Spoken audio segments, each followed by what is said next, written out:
আমায় মন্দ বলো তবু আমি হাসি, কারণ একটাই আমি তোমায় ভীষণ ভালোবাসি।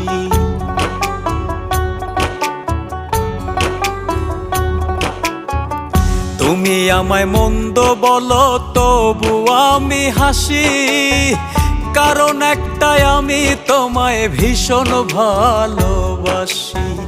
তোমার দেয়া কষ্ট মাঝে, তোমার দেয়া কষ্ট মাঝে সুখ খুঁজে পাই। এই জগতে আমার মতন বেহাইয়া কেউ নাই রে, করো ঘৃণায় অবহেলা তবু তোমায় চাই। এই জগতে আমার মতন বেহাইয়া কেউ নাই রে, করো ঘৃণায় অবহেলা তবু তোমায় চাই।